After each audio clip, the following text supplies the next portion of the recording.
Estudar Machado de Assis, né, é quase a condição primordial dos estudos literários. Por quê? Porque cada nação, cada país, ela tem o seu escritor mais emblemático, assim, né, que é aquele escritor que realmente representou os anseios de uma nação, ou que teve um domínio da língua, né? Mas o Machado, ele é bem emblemático porque ele escreve no final do século XIX, mas ele passa o século XX sendo considerado o grande escritor da literatura brasileira. Ele é inimitável, inigualável, ninguém consegue escrever como Machado. E principalmente porque ele fez crítica literária, ele fez crônica, ele fez poesia, ele fez romance, ele fez conto. Então ele incursionou em todas as modalidades de escrita no período em que ele viveu, né? E o século XX todo leu Machado e o século XXI lendo Machado.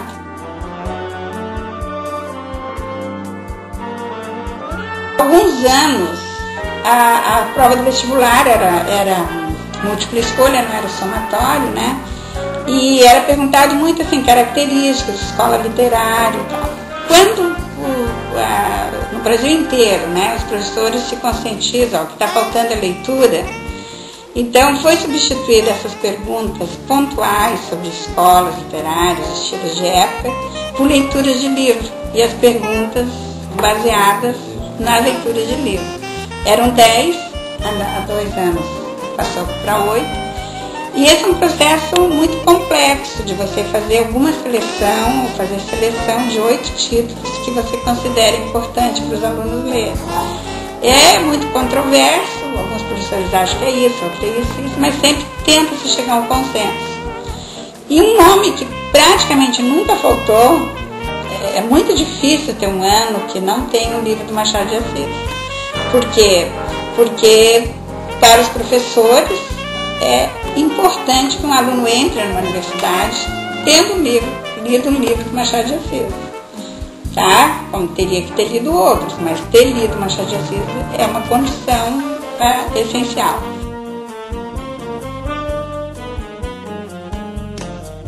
É difícil ler, né? Hoje vocês já são uma geração da imagem, do videoclipe, do computador, então o processo de leitura já é difícil. Agora, ler Machado, que escreve no final do século XIX, que problematiza a psicologia do ser humano, é difícil também. A gente tem consciência. Só que, com a ajuda dos professores em sala de aula, e aí o professor tem que ser um leitor também, né, que motiva os alunos, que trabalha o livro, que levanta questões, que faz os alunos pensarem com paciência. Não estou gostando, não, mas vamos adiante, vamos conversar mais sobre o livro. Isso dá muito certo, né? Então, mesmo que custe, você dizer assim, eu já li Memórias Póstumas de Brás Cubas, tem que empinar o nariz e dizer orgulhoso. Eu já li Dom Casmurro, eu já li conto do Machado, porque é quase você dizer, eu conheço o escritor mais significativo do meu país. Mas o que está sendo assim, mais significativo para a UFSC é o projeto que o Núcleo de Pesquisa em Literatura Informática fez, né, a pedido do MEC, que envolveu professores, envolveu pesquisadores, envolveu alunos de graduação e do pós, digitalizando a obra completa do Machado, em que você ali vai ter acesso a toda a obra do Machado, revisada, quer dizer, sem nenhum problema gráfico, com dados, com tudo. Então, alguém dizer assim, eu não conheço Machado, isso é mais difícil, porque o livro realmente é caro, né? Não é em todas as bibliotecas que tem, mas hoje quem tem acesso à internet também tem acesso à obra do Machado. E então esse trabalho que o NUPIL, esse núcleo fez, eu acho que é o grande marco das comemorações do Machado de Assis. Vai ter o lançamento no Rio de Janeiro, né, feito pelo MEC, e o nome da UFSC, né, vai estar sempre ligado a essa edição digitalizada da obra completa do Machado de Assis.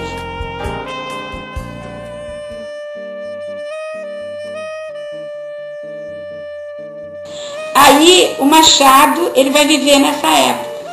que é uma época que, por exemplo, principalmente a literatura francesa está muito preocupada com questões sociais, porque aparece a cidade e no momento em que aparece a cidade aparecem as diferenças. Então começa a aparecer a pobreza, o comércio, né? Então a França começa a fazer romances tipo Os Miseráveis, de um autor chamado Victor Hugo, né? Que tudo isso já passou para o cinema, que vocês têm acesso. Aí os livros do Zola, que começam a mostrar as pessoas vivendo já numa espécie de submundo, muito mais próximo da realidade do que toda a idealização romântica, né? Então, e o Machado começa a escrever, e os primeiros romances dele dialogavam com essa escola, que é a Helena, e a Yaya Garcia, A Mão e a Luva, mas você já vê que não é aquele romantismo idealizado, porque ele não vai ficar preocupado com as coisas exteriores, ele vai sempre pensar no ser humano. O Machado é um escritor que tenta entender a interiorização do ser humano.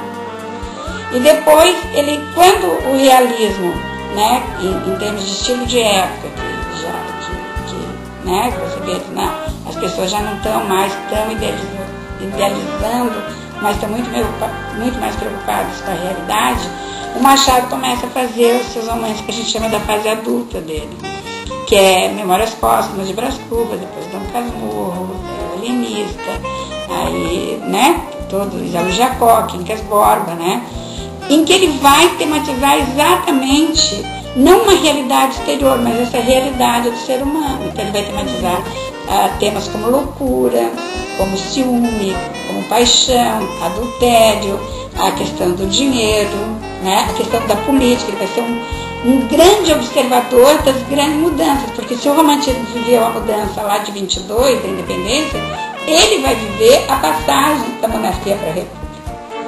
Tanto que ele vai fazer um romance chamado Isaú e Jacó, que é a história de dois gênios, que na verdade no romance é Pedro e Paulo, mas ele usa a imagem bíblica do Isaú e Jacó, e um é monarquista, o outro é republicano, eles nunca se entendem, tá? Porque um irmão vai ser monarquista, ele vai criar nos próprios romances, né, essa questão. E ele depois vai fazer um romance, que é o último dele, que é o Memorial de Aires, em que ele vai fazer um romance nostálgico, assim, porque ele vai viver a passagem do século XIX para o século XX.